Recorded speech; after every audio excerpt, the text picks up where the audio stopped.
ஆசிரியர்களை பற்றி கேட்டிங்க. ஆட்சி மாற்றம் ஏற்பட்டது. இது வரைக்கும் 8388 ஆசிரியர்கள் நம்ம வந்து புதிதாக நம்ம ரெக்ரூட் பண்ணியிருக்கிறோம். A2B உங்கள் பசியார எங்கள் ருசி பேசும். அடுத்த கட்டமாக இப்போ வந்து உங்களுக்கு டிஆர்பி நோட்டிஃபிகேஷன் நீங்கள் பார்த்துருப்பீங்க. நீங்கள் இமீடியட்டாக எடுக்கிறதுக்கூடிய அந்த பணியை நாங்கள் செய்து கொண்டிருக்கிறோம். அதில் காலதாமதம் ஏற்பட்டது என்று சொன்னால் 2026 திருப்பி திராவிட முன்னேற்ற கழகம் தான் ஆட்சிக்கு வரும். அதிலிருந்து தொடர்ந்து ஒவ்வொரு ஆண்டும் எவ்வளோ எங்களுக்கு வேக்கன்சி வருதோ நாங்கள் தொடர்ந்து நாங்கள் நிரப்புவோம் என்பதை பேரவைத் தலைவர் மூலமாக சட்டமன்ற உறுப்பினருக்கு தெரிவித்துக் கொள்கிறேன். மாண்புமிகு உறுப்பினர் ரவி.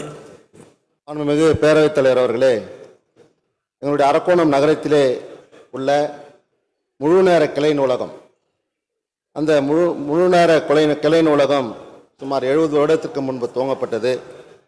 மொத்த இடமே 2400 ஸ்கொயர் ஃபீட். அதிலே 37 வருடத்திற்கு முன்பு கட்டப்பட்ட ஒரு பழமையான கட்டடம். அந்த தரைதளத்திலே வாசகர்கள் பயன்படுத்தி வருகிறார்கள். அந்த முதல் தளத்திலே போட்டித் தேர்விலே படிக்கக்கூடிய மாணவர்கள் பயன்படுத்தி வருகிறார்கள். அந்த நூலகத்திலே சுமார் 60,000 நூல்கள் இருக்கிறது.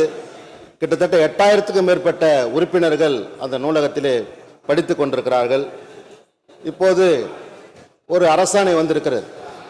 அந்த புதிதாக கட்டடம் கட்டுவதற்கு, தரைதளம் மட்டும் கட்டுவதற்கு 84 லட்சம் ரூபாய் ஒதுக்கீடு செய்து வந்திருக்கிறது.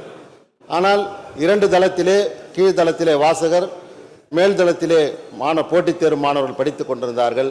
ஆகவே நான் அரசு செயலாளத்திலே கூட ஒரு கடிதம் கொடுத்திருக்கிறேன்.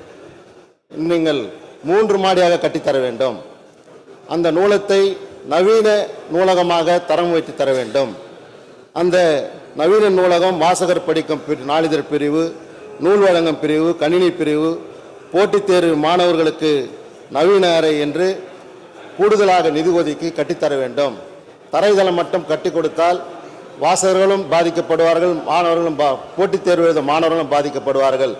ஆகவே அந்த அரசாணையை திருத்தி 3 மாடி கட்டிடம், ஏன்னா அது 2400 ஸ்கொயர் ஃபீட் தான் அந்த இடமே, நூலகத்துக்கு சொந்தமான இடமே 2400 ஸ்கொயர் ஃபீட் தான்.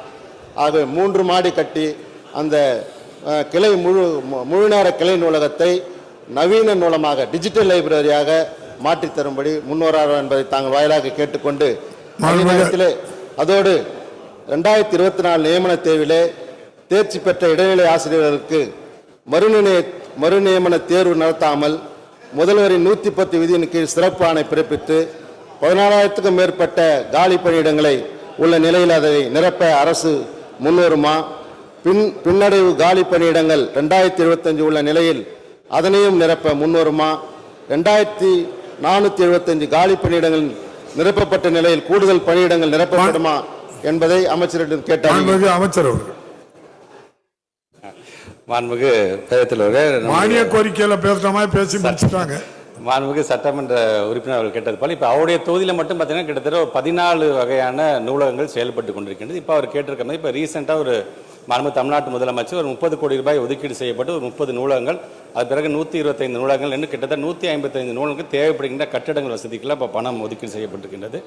அதில் உங்களுடைய நூலகம் நாங்கள் பார்த்து அதில் உள்ளபடியே நீங்கள் சொல்கிற மாதிரி போட்டித் தேர்வுக்கு தேர்வாகின்ற பிள்ளைகள் எத்தனை பேருன்னு பார்த்துட்டு அது இன்னொரு 3 கட்டிடமாக கட்ட முடியுமா என்பதை அதுக்கு தகுந்தாப்புல ரிவைஸ் எஸ்டிமேட் போட்டு மாண்புமிகு தமிழ்நாட்டு முதலமைச்சர் அனுமதியை பெற்று அதை கட்டித்தருவதற்கான எல்லா ஏற்பாடையும் பண்ணோம். ஆசிரியர்களை பற்றி கேட்டிங்க. ஆட்சி மாற்றம் ஏற்பட்டது. இது வரைக்கும் 8388 ஆசிரியர்கள் நம்ம வந்து புதிதாக நம்ம ரெக்ரூட் பண்ணியிருக்கிறோம்.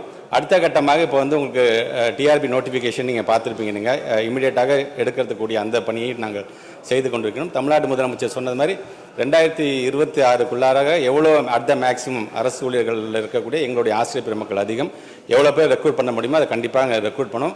அதில் காலதாமதம் ஏற்பட்டது என்று சொன்னால் 2026 திருப்பி திராவிட முன்னேற்ற கழகம் தான் ஆட்சிக்கு வரும். அதிலிருந்து தொடர்ந்து ஒவ்வொரு ஆண்டும் எவ்வளோ எங்களுக்கு வேக்கன்சி வருதோ நாங்கள் தொடர்ந்து நாங்கள் நிரப்புவோம் என்பதை பேரவைத் தலைவர் மூலமாக சட்டமன்ற உறுப்பினருக்கு தெரிவித்துக் கொள்கிறேன். A2B உங்கள் பசியார எங்கள் ருசி பேசும்.